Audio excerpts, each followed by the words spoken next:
Welcome to Politics After Dark. We are live. Hello. I am your host, Rachel. I am sick as a dog. I'm doing this show against my better judgment. I actually decided to cancel it and then decided to go ahead and muddle on through anyway. But this is going to be an open mic. Here is Mike. Just kidding. It's going to be open to anyone who wants to participate. Anyone who's got something to say about the topic that we are discussing this week, which is the Paris shooting attacks, terrorism, religion, refugees, all of those issues that the Paris shooting has brought to the forefront of everyone's mind. Let me just head on over to Liberty.me and see if anyone's watching. Let's see if everything worked out. Okay. Hi, Charles Kennedy. Got the Google Voice app installed, but I'm not sure what I need to get it to work. Charles, all you have to do, and this is for anyone who wants to join me, if you have the nerve. I am going to copy this link. All you have to do is come over to this link, and that shoots you into Backstage. Oh, guest voice, that's me. Guest voice just posted the link. Click there, and it should be fairly clear what to do. And in the meantime, I actually have a surprise special guest. Angela Keaton is here with us, and she has a rant. And I always love her rants. So, oh God, we're actually doing this. Yeah, I'm opening the floor to you, Angela. You said you have a rant, so let me have it. Let me take my retainer out, because I'm going to be the first. This is how relaxed we are on this show. So sorry. Yeah. I mean, this isn't even me, Angela, like anti-war. I can't Angela. It's just me, like Angela, normal libertarian mode, where we can't see you. Are you aware that we can't see you? Oh yeah, what we're looking at is a wall. Yeah, it's gonna be it would be horror and shock. Okay. Come as you are kind of show. So. Okay.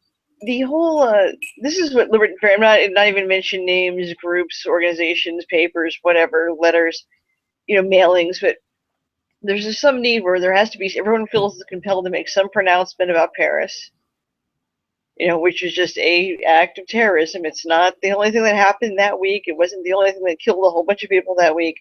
It's kind of business as usual. It's unfortunate and horrible and all that, and all those things we're supposed to say as polite people who aren't sociopaths. I get that, but there seems to be some mindset in the libertarian world, and I saw this from an email from Gary Johnson's Our Narrative Mission. I even saw it from people that make a lot of good sense. Ben Swano has a new video out where he just opens with this, even though it falls off on it. But we got to do something about ISIS.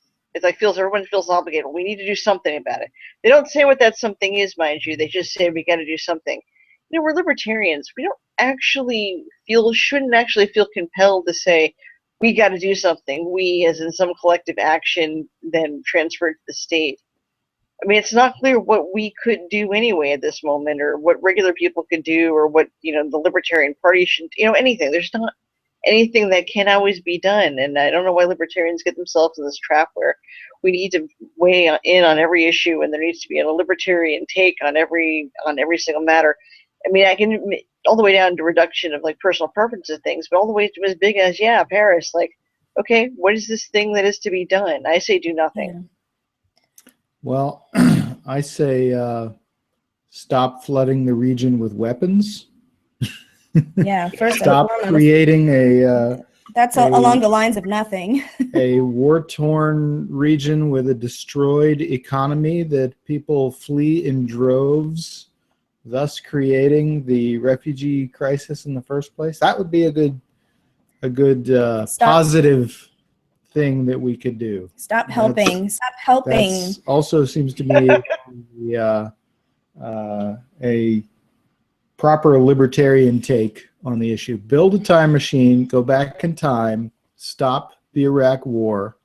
That's pretty Barring much. that, stop listening to idiots like John McCain, who just last year, literally 2014, was telling us we have got to arm ISIS.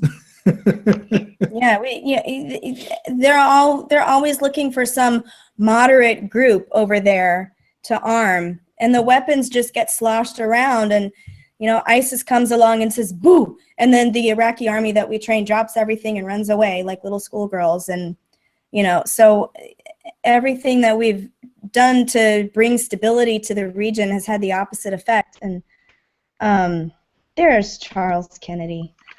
I guess what has me really depressed is all of the xenophobia, all of the Islamo hatred, all over my feed. It's kind of hard to take. After a while, it gets very depressing. Hi, Charles. Welcome. Hi, Rachel. Thank you. Can you hear me? I can hear you just fine. I can even good. see you. How about if you good. tilt your camera a little bit so we see more than your chin? Okay. Now, there you go. Perfect. is that working? Is that better? Yes, that's Good. better. That's better. I'm so happy you're on the show. Well, thank you. I'm happy to be on the show. It's a little weird. I can't see myself. I'm just seeing a still picture of you and Mike, and it's just fine. You have a funny pose. They caught you at a funny moment, but anyway. Well, anyway, I had fine. to close the Liberty.me page because tab because I was hearing you twice, but at different times. Oh, that's distracting. In musical terms, it would be like a canon. Mm-hmm.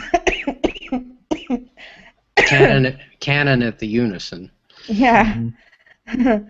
So, you had something to say about Muslims in particular. I did invite one of my good Muslim friends to come on the show, but he's from Algeria. Well, he lives in Algeria now, and he is currently in Switzerland. And a few hours ago, he was having his 6th pint at an Irish bar. So that's my very good Muslim friend. So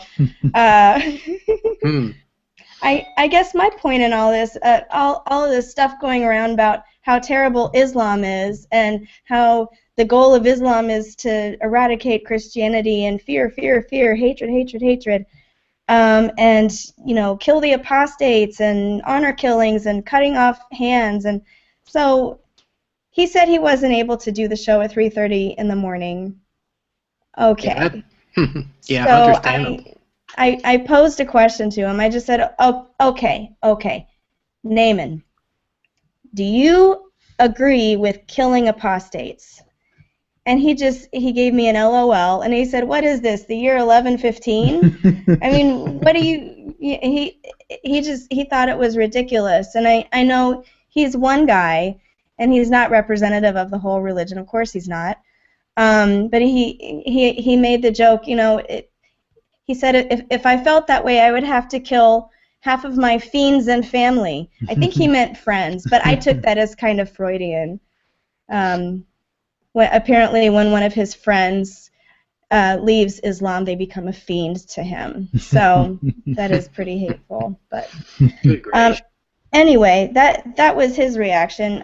What is your take? What did you have to say, Charles? Oh goodness. Well, I guess I will start by just giving a little background that I was a student in Ann Arbor at the University of Michigan doing graduate studies in music, master's and doctoral degrees, beginning in 1992, finished the degrees in 2000. I continued to live in Ann Arbor until January of 2007, and during that time, I got to know a great variety of people of many different backgrounds, including a number of people who are Muslims, and some of them are, some of them are, probably most of them were not highly religious. Just it's more kind of their culture where they come from, but it's not they're not necessarily very devout in their religious practices, but I was exposed to just people of all kinds of backgrounds, and I'll never forget. This was about September 11th. All that happened about 9 years into my time living there, and I remember this pervasive fear that was in the air in the immediate aftermath. I mean, everybody was on edge. I'm sure you remember very well how it felt, and then, it was one of those clear blue sky days just in Ann Arbor, just as it was in New York, and so there was this feeling of bit of a feeling of paranoia, and that extended to every day. My favorite place to eat lunch or dinner was a Turkish cafe, and I was good friends with the owners. They happened to be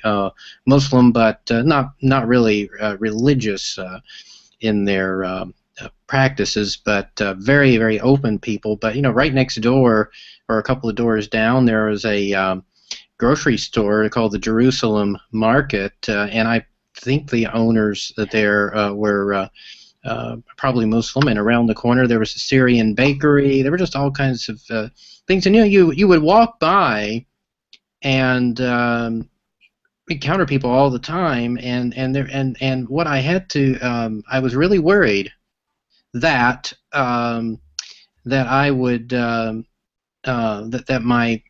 that the sort of nervousness I had in the aftermath of September 11th was going to take hold, and I had to tell myself, no, none of these people who I encounter every day, not a single one of them are the least bit sympathetic to any kind of violence that would be done against people here, and understand that we're all in the same boat. We all were very sorrowful about what had happened, and living in my building, I lived in a high-rise. There were twin towers, high-rise towers, 12 stories of apartments, and a big variety of people of all kinds of backgrounds. And I remember we had the annual Residents Appreciation Picnic.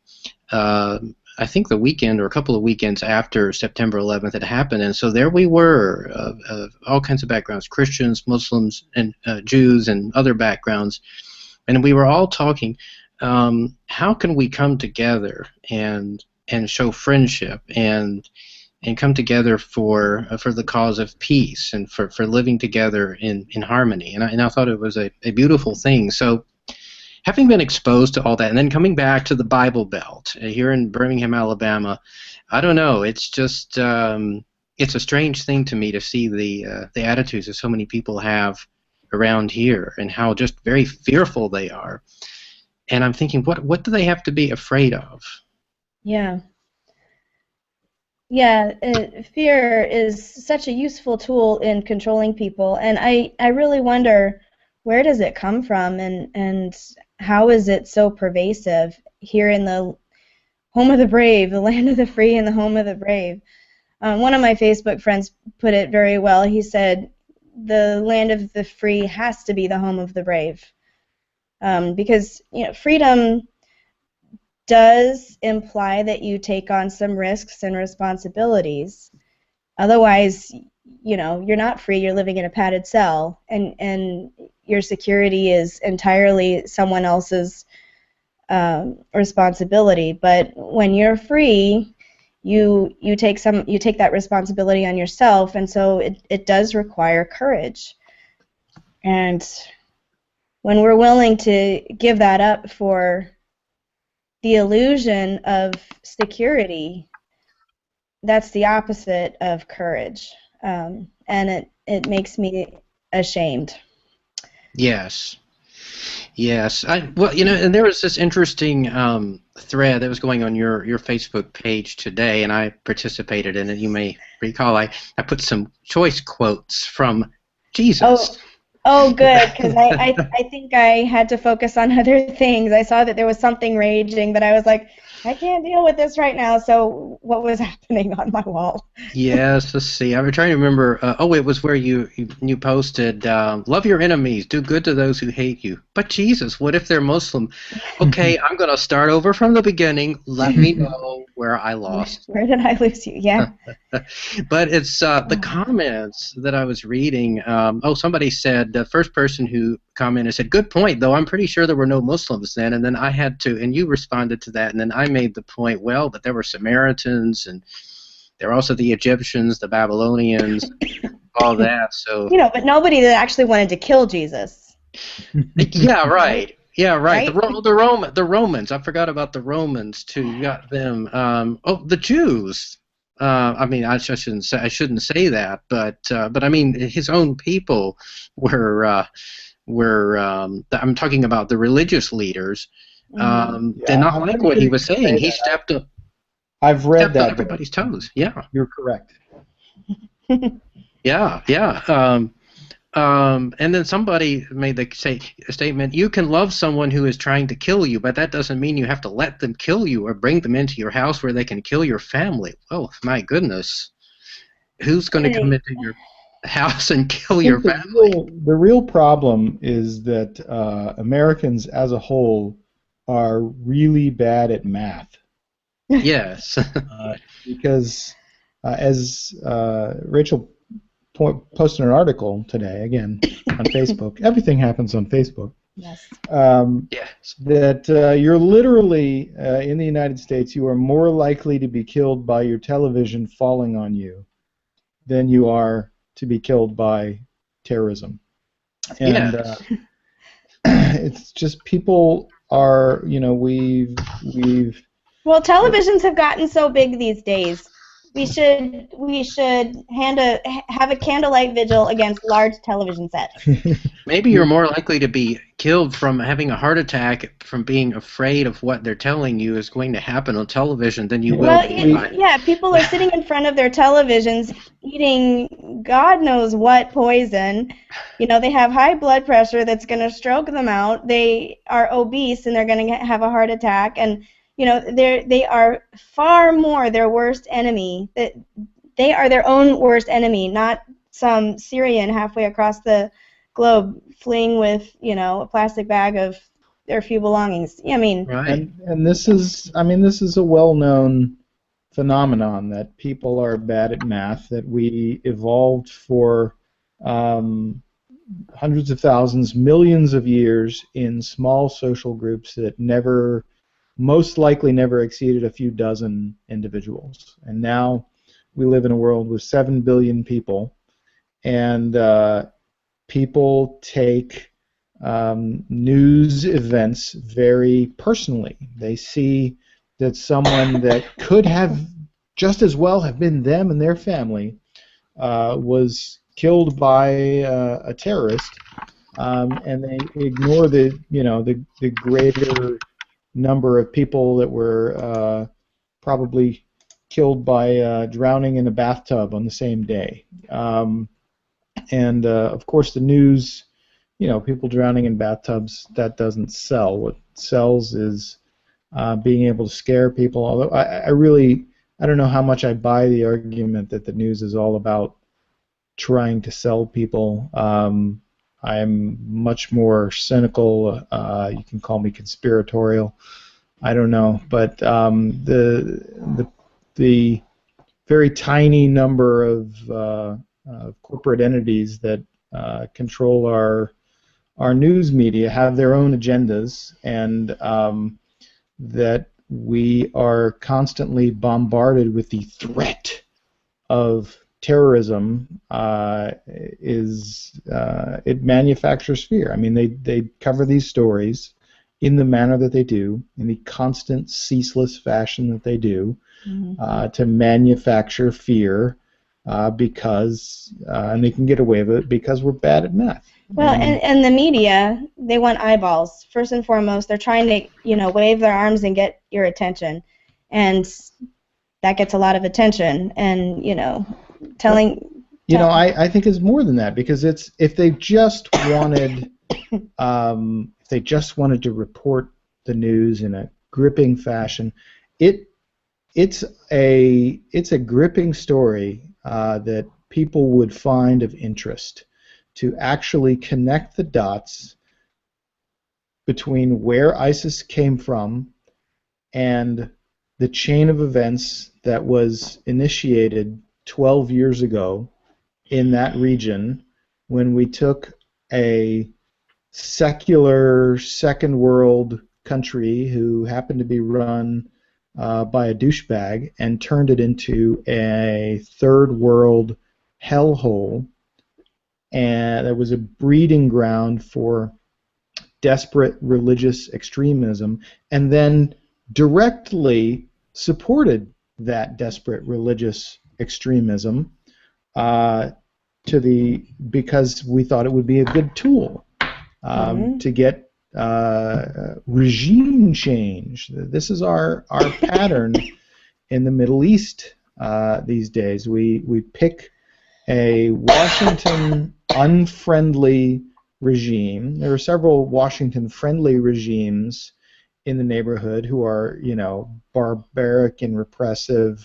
For example, Saudi Arabia, our good buddies, world capital of beheadings. Yep. We have no problem with Saudi Arabia, none whatsoever, because they're our bosom buddies. But remember when ISIS was beheading Christians, when this first started, if you looked over at how many people Saudi Arabia had beheaded, it was like 3 times as many, and it was the state that was doing it, So it's like we pick these secular, by the way, Washington unfriendly states, and we destabilize them, and the tool that we have chosen to destabilize them with is violent religious extremists.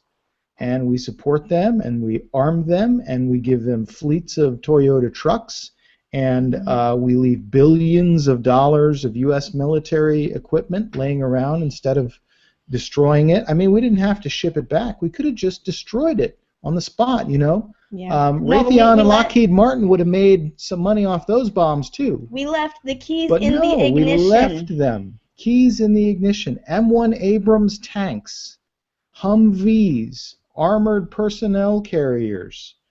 And hopefully they just don't know how to left it change there. the oil, and I don't know when a tank needs an oil change or whatever maintenance they need, but hopefully they can't figure that out. I imagine that when their shiny M1 Abrams tanks need a new part, somehow new parts will show up. That's and I so bet depressing. they will say "Made in USA" on the side of them. But my point is, this connected dots story to this refugee crisis, these terrorists, and where they are coming from, who they are, the war-torn poverty that they are coming from, that we created. Or at least that's a good story. That would sell. People would actually tune into that. Yeah. But will you find that on Fox News or CNN or MSNBC or any of them? I found some things in the New York Times and on NBC, but it seems to be kind of buried. I don't know that you're right that it gets a lot of eyeballs. I don't know. Derek Dahlman over here at Liberty.me chat room says it won't stop because the oil fields. Who's in power will assign contracts. ISIS is a failed proxy state in order to destabilize the region. He brings up a lot of issues. However, Russia wants Assad in power. U.S. doesn't. Whoever is in power gets contracts for the oil. I say let Assad stay. Let Russia get the contract if that means stabilization for the region. Well, but Derek, you're not on the receiving end of billions of dollars or not. So I mean it's easy to say, just let Russia have it. Actually, what I read seems to be at issue is there is an oil pipeline that they want to build through Syria, and Assad is standing in the way. And that pipeline is going to compete with Russia. So that's why Russia likes Assad, is because he's not going to allow that pipeline. He's standing in the way. Of course, we don't like Assad because we want a way around Russia for this oil pipeline. And I think it's deeper than that. It's farther than that. In fact, I think it's simpler than that. We have had, I'm sure that's part of it, but for 40, 50 going on years now, we've had an arrangement with Saudi Arabia in particular.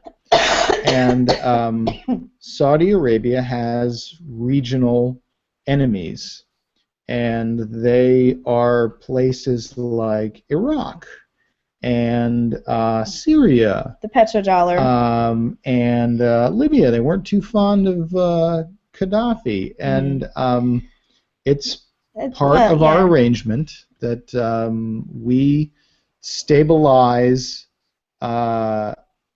the region in terms of Saudi Arabia's stability at the top of the heap, and we use our military muscle in exchange for oil being sold only in dollars. In exchange for oil only being sold in dollars. So we use our military to keep everybody in their little borders, but the deal is they have to pump up our dollar by only selling oil contracts in dollars. And that makes the dollar the reserve currency of the world, because if China wants to go buy oil, guess what? They need to have dollars in order to do so. So they make cheap crap to sell to us to get dollars so they can get oil.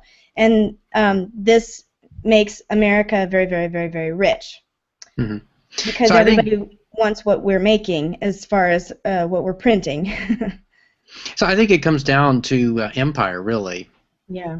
Empire of sorts. And there was a great article that I saw that David Stockman put in his Contra Corner, where he goes into quite a lot of detail. He goes into the whole thing about oil and everything, and he made the point there, honestly, if we could just let the free market work with all this, nobody needs to worry about controlling the oil. Mm-hmm. That's what it kind of boiled down to. I wonder about that. I wonder if we could just buy oil and sell oil without all of this manipulation, what would happen, you know? Mm-hmm. I mean, I don't see that anybody's going to go along with that because as long as there is a desire on the part of people who are in positions of power or want to be in power to have empire of whatever kind, whether it's an empire based on economic control or political control or whatever, they're going to do it. They're going to find a way to do it, and and unfortunately, I think that's part of a dark side of human nature. Yeah.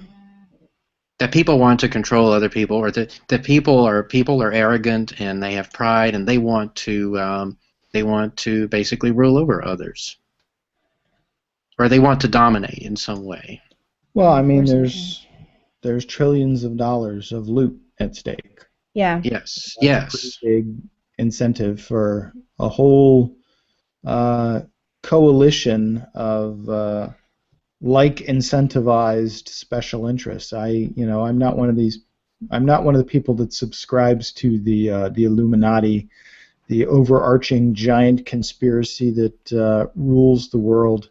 No, there's just lots of little conspiracies. There's an alignment of interests amongst an enormous number of special interests, and it can have it's like the intelligent design debate. A lot of things, a lot of systems, emergent systems, evolve and arise in spontaneous order, and they have the appearance of design.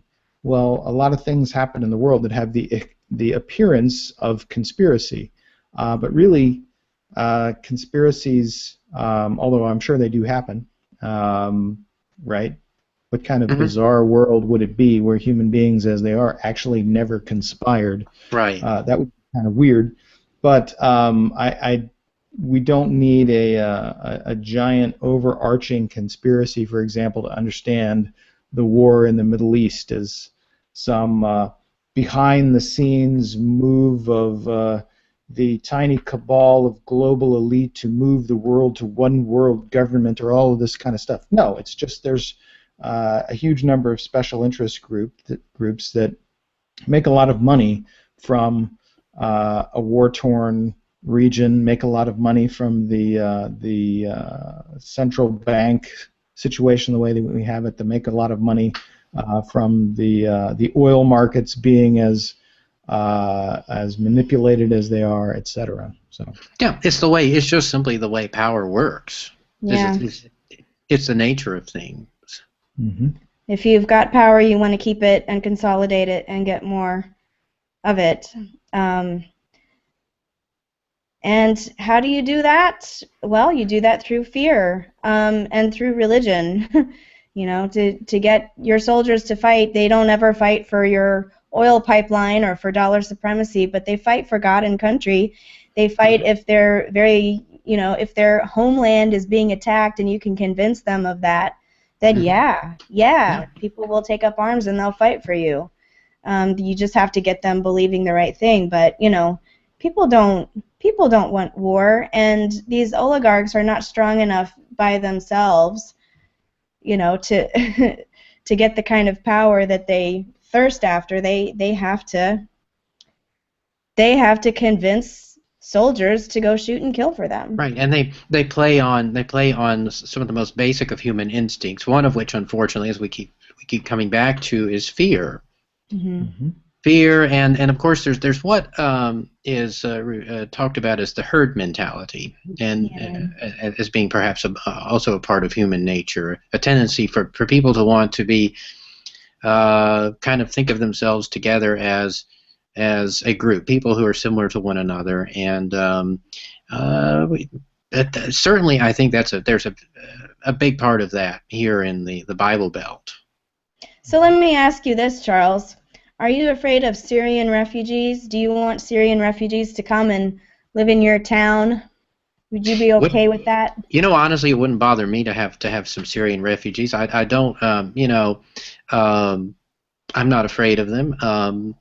For one thing, I do know that the refugee process in the United States is a very, very stringent process, with a great deal of vetting. In normal cases, it takes about 2 years of vetting to become to be granted refugee status, to be granted entry as a refugee, and up to 3 years in the case of the Syrian refugees. I'm trying to imagine 2 or 3 years of going through whatever they're going through. You know, it's like your house gets bombed or whatever, your city gets bombed, and you know there's war going on in your streets. Were you supposed to anticipate that happening 2 or 3 years ago? I mean, I guess you live in a camp. I mean, what a miserable existence. Yeah. Now, another point is that I think there's a lot of confusion between refugees and asylum seekers, and also the use of the term. There's a very loose use of the term refugee to describe the migration of a large number of people across the borders in Europe. Now, they are not. That's a different situation from those who are seeking entry to the United States as refugees. It's legally a whole different ballgame. It's being handled differently. Some people have been pointing out that, or they've been claiming that the Boston bombers were refugees. No, they weren't. They were asylum. That particular family. Their father was granted asylum status. Asylum status, not refugee, but asylum status. And the boys were quite young. What were they? About 4 or 5 years old at the time. Yeah. Might have been a little bit older than that, maybe 9 or 10. So no, I think that's not the same process. No. My only concern about having any Syrian refugees in Birmingham is how they might be treated by some people that live here. I think there's some people here who would be very welcoming, but I'm afraid there are others here who they're just out for blood. Yeah. Well, these radicals, these Islamists, we just can't have them. But you know, there's this equation of all of Islam with ISIS, and that's completely off base. Yeah. There's this equation of all of ISIS with ISIS, which is also way off. Well, it's true. It's true. the average Joe. It was a fantastic article. What was it in the Atlantic? I don't remember what. I think so. About the interviews with the actual Yes, I think that was in the ISIS Atlantic. members, Mhm. and the very typical ISIS members, like 19 or 20, is married with a kid. 27, I think. 27? 27 was the average Anyway. age. 2 kids, married. But economically displaced, and then ISIS comes along and offers a job, and they don't have a better alternative. And there's no religious litmus test that they have to pass.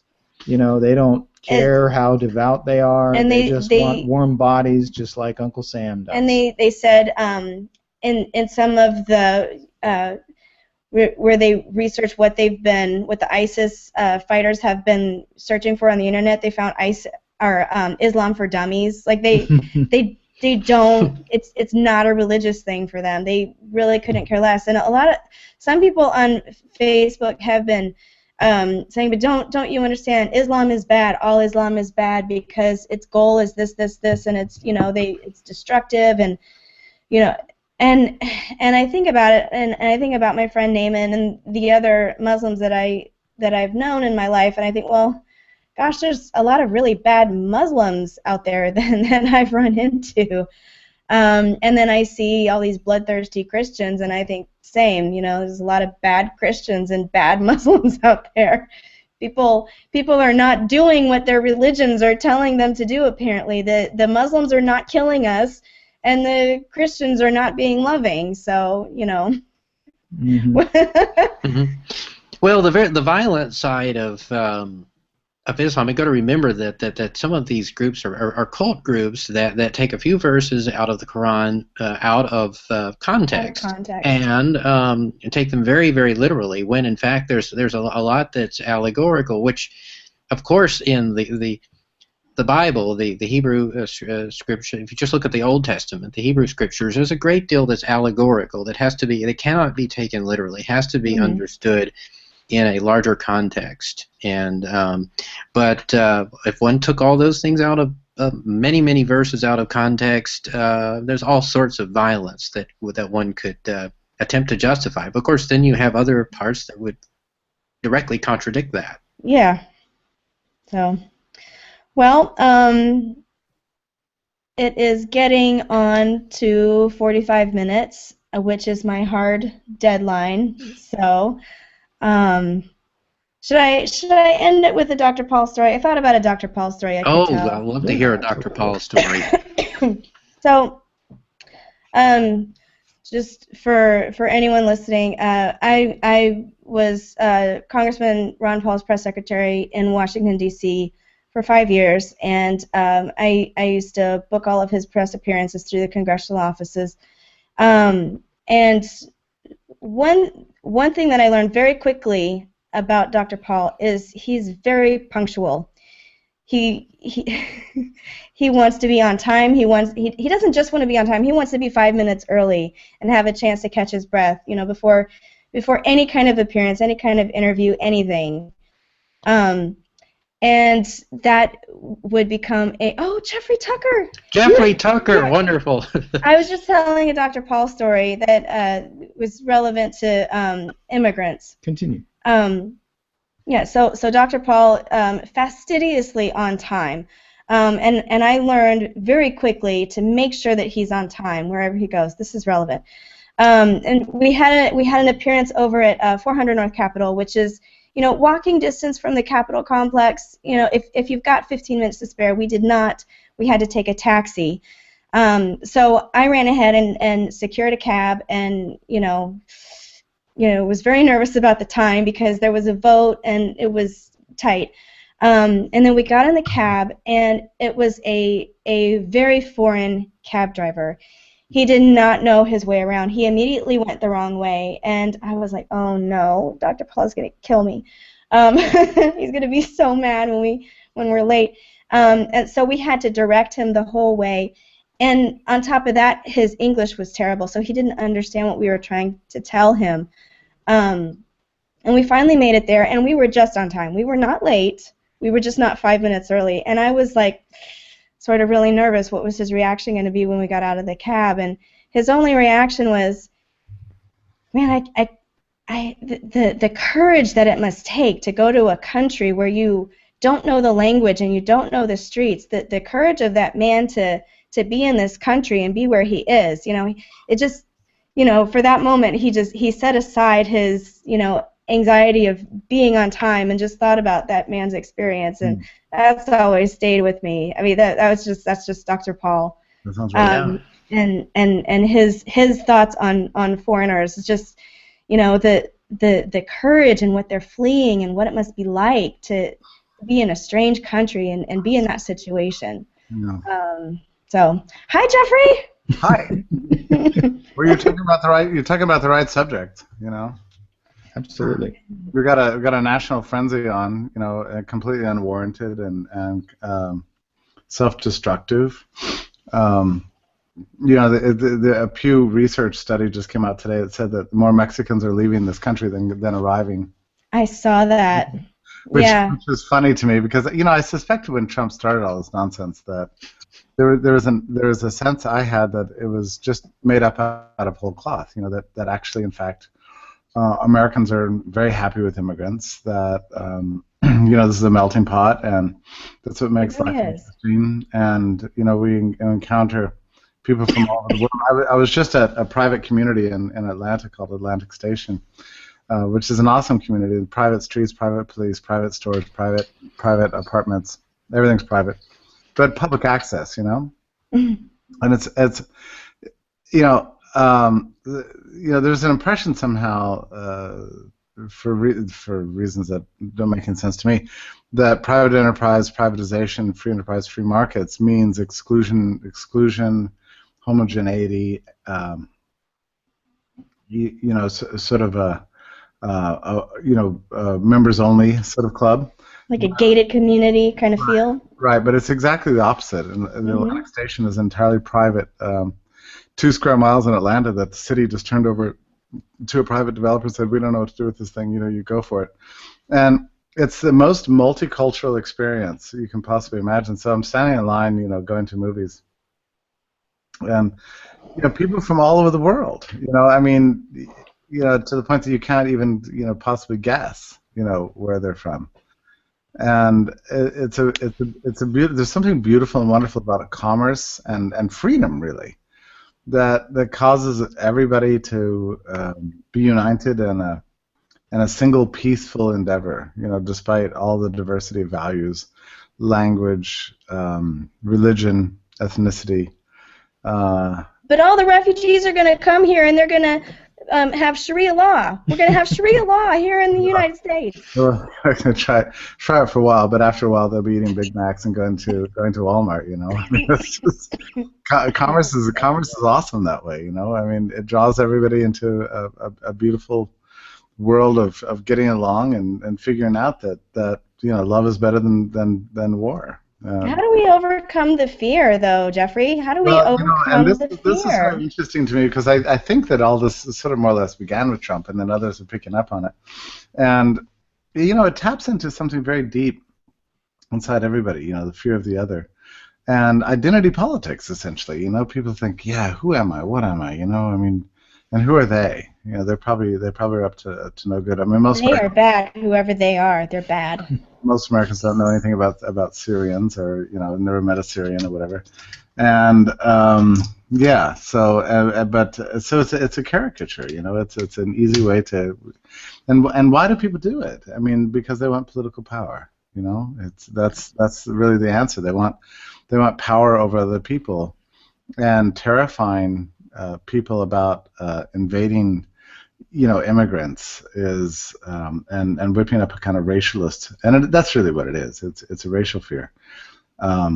People talk about, they're going to bring down wages, they're going to receive welfare and everything. Well, basically, come on. You dig deep enough and you're going to find racial fear, and it's a terrible impulse that lurks within most people, and it just takes the right kind of leader to unleash it and tap into it and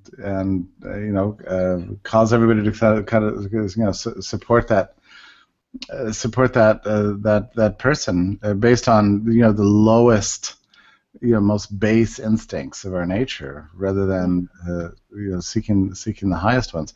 I mean, in my lifetime, I mean, it's possible it's happened before, and I just wasn't paying attention. But I can tell you that, for me, the rise of this sort of nativist politics has been one of the most instructive elements of my political life. I mean, it's shocked me, very deeply, and disturbed my my sense of things, and made me rethink my political priorities, and forced me to deal intellectually with something I hadn't really dealt with before, which is this issue of immigration and heterogeneity. What is this country really made of? And that's been I'm grateful to it for that reason. I came firmly down on the side of freedom, which but I had sort of shelved this whole issue of immigration for so long, and to be forced to sort of consider it and look inside myself and go, what do I believe? It's been very instructive, I would say. I will say one thing that I think most closely matches or surpasses the power of fear, and that is humor. Yeah. I think humor is a very effective weapon against fear. One of the memes that I saw on my Facebook wall that immediately calmed me down in some way, it was weird. It was this Muslim holding up one of those signs on the street, and it said, "My wife is a Muslim. She's not a terrorist, but I'm afraid of her anyway." I'm afraid of her anyway. That made me laugh. And also, it's very important to not believe what you read. I mean, there's just so much hysteria out there. Or at least take things with a grain of salt, and then seek out other information, like opposing viewpoints. Yeah, and one of the things I'd seen on Facebook now for days and days is, because Facebook is just such a land of trolls. You post one thing and then everybody's jumping all over you and saying these smart-ass comments, and sometimes, but you can't always refute every single troll that comes along in your Facebook wall and saying dumb things. But there's been a trope out there that says, 80% of Syrian refugees are male between the ages of 18 and 25, the single most dangerous group. Well, it's been funny because it's been the nativists that have been posting that, and these people are sort of famous for men's rights, and going on about the glories of men in this world, and so it's funny to see that suddenly turn and warning us that young men are actually extremely dangerous. So that's ironic. Yeah, that made me laugh. But anyway, a lot of new data has now come out about immigrants between 2010 and 2015. They're about. That's not true. About. It is largely men, just because they're the strongest and they survive the best, and it's a very difficult journey for women and children, but there are still a lot of women and children. Well, and the data is very interesting because there have been 2,300 Syrian refugees admitted to the United States over the last 5 years, and it turns out that 43% of them are children under the age of 14. Mm-hmm. And they're equally divided between men and women, and they're mostly Muslim, of course, and the education level is a third between intermediate school and secondary school and university. So they're kind of they're more or less just kind of like us in a way. But all the data is on fee.org. We posted a complete chart of all this data. So anyway, it helps to kind of get the actual facts, Yeah. And just calm things down. And I think this is a job for libertarians right now. When you get this kind of, I would call it rightist propaganda out there, racialist right-wing propaganda, nativist, xenophobic hysterias and frenzies, to just as much as possible share articles that calm everybody down. I do think people will this listen. rise of nativist politics, like you said, is kind of it's an unavoidable consequence of our economy becoming more and more strained and brittle over time, right? Because when the milk and honey and the gravy are all flowing, nobody cares, right? If you have Guatemalans doing your lawn, they couldn't care less. If your nanny is Mexican, they couldn't care less. But when budgets start getting tight and Once people the get pie starts shrinking, laid off and things Yeah. get tighter and tighter, they start looking around for, first of all, they're just more tense in the first place. Yeah. Things are more, in general, more strained, and they're looking around for Scapegoats. someone David. to blame who is A, not themselves, and B, is Different. not you're not going to hear the blame laid at the feet of something like the Federal Reserve Yeah. or the federal government. You'll rarely hear anything like that. So people Well, are a good are point. open for Yeah. someone to be blaming. You know? And people really are desperate right now. I mean, there was some data that came out the other day from the new Nobel laureate in economics, who's a very good demographer, and he chronicled what he said was, in modern history, he's never seen anything like it in the developed world. But white men and women, but I think mostly men, between the ages of something like 40 and 60, are experiencing unprecedented decline and the vital statistics and a skyrocketing in mortality rates. That's actually, they're living less long than they used to, and it's mostly due to alcoholism, liver disease, and suicide. And this was some very surprising data, and he sort of sounded the alarm about it. He said he'd never seen anything like this in any country in his experience. And apparently it does trace to this kind of job dislocation, economic desperation. White men fired between the ages of 40 and 50 have a very difficult time recreating their standard of living that they were used to, and are faced with really desperate economic conditions. So this is what's going, and it's all due to a tight labor market, due to government regulations, the failure of the economy to adjust after the 2008 bust. And so I think you're right. I mean, this is basically all due to government intervention, because otherwise there's no reason why people should be out of work. I mean, it doesn't make sense. It's only, unfortunately, I kind of feel like, at least in the short term, because long term I'm pretty optimistic about things, only in the sense that, that which cannot be sustained won't be. But in the short term, I think it's only going to get worse. I don't see any hope for lessening of labor regulations, of rolling back regulations, or touching the tax code or anything like that. Certainly not the Federal Reserve. That's for sure. Yeah. Guest Agatha brings up a good point about immigration and welfare. What do you think of immigration by private sponsorship instead of public assistance? There was an article, I think it was Huffington Post, explaining how that is working in Canada and how it is not allowed in the United States as of yet. A lot of people on my Facebook wall are saying, well, if you want the immigrants, are you going to have them live in your house? I don't know. Maybe I would. Even if you wanted to, you can't. I mean, yeah. Rachel, did that surprise you? I mean, I feel like I'm getting education by the hour here. I didn't know that the U.S. Banned private sponsorship of refugees. I had no clue about this.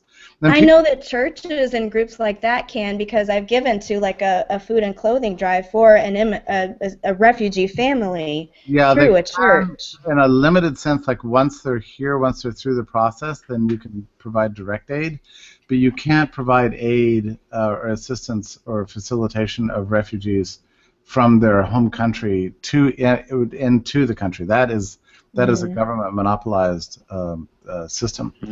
And it seems like if individuals were willing to do that, the government should get out of the way and let them. Yeah, and then the Scanlon Center I have a lot of friends who work there. Matt LaCourte was telling me that they're working with lawmakers right now really hard and on an emergency basis to try to get something done about these laws that restrict private help for refugees. Because, contrary to those people who think that the only reason immigrants are coming in or refugees are coming in here, they're due to government help, in fact, it's just the reverse. Government limits the number of refugees. And if it were a private operation, you'd see far more. And I think that would be a very welcome situation, especially Syrians, for God's sake. Jeez. I mean, the government regulates very severely the number of refugees. People have no idea how very severe it is. What a very, very small percentage actually can get in. Yeah, I didn't know this. I mean, this is all very new to me. I feel like I've kind of been deliberately blinding myself to this problem for so long, and so I feel like I'm learning these things, just by the day. And I had no idea the U.S. had such strict laws on refugees, which is just an outrage, really. I mean, it's just, it makes one wonder about these politicians on the right who are just jumping all over themselves, introducing legislation to try to fix the problem of refugees, to limit it even further. Yeah, we won't name names, huh? I know. We don't need to. But anyway, Jeffrey, I was just wrapping up the show when you showed up. Well, I can head out. I just let me tell you that I just saw the final show of Hunger Games. It's whatever it is, Mockingjay Part 2, whatever. And it was really awesome and very sophisticated from a political angle. And I think the lesson of the show is that we don't live in a Manichaean world where there's just the person in power and then the people. That quite often the people that are trying to overthrow the existing powers have nefarious goals themselves. And sometimes there's no good guys. Sometimes they're all bad. Right. So I think that this is a very interesting lesson for us. I mean, certainly for the U.S. foreign policy has learned this, right? We overthrow Saddam Hussein. Whoops, the Shiites are in control. We overthrow Gaddafi, and then the next thing you know, ISIS, gets the arm they want. And now it's the same thing with Assad. It's like, Assad's a bad guy. Yeah, well, who's going to take his place? But it's even true in the U.S. case. It's like nobody likes Obama. Down with Obama, boo Obama. But we're gonna rally around Trump. We're gonna rally around Sanders. I mean, things can get worse. And just because you're against those who are in power doesn't automatically make you a good guy. That's to me the lesson of the Hunger. You're supposed to be my ray of sunshine. I know, but I'm just. Hunger Games is awesome because this truth is being broadcast. It's going to be the biggest earning box office smash of the weekend. So the truth is getting out there. So that's the ray of sunshine. Good deal. Tonight I'm going to write up this article and get it out on free. Awesome. And I'm going to bug you pretty soon about coming back on the show in 2 weeks with Tom Mullen. Okay, I'd like to. Thank you so much. Yeah, it's wonderful to see you, Rachel. All right, thank you. Goodbye, everybody. Thank you, Rachel. Good night. Good night. Bye. Good to see you, Jeff. Bye. You too. Bye-bye.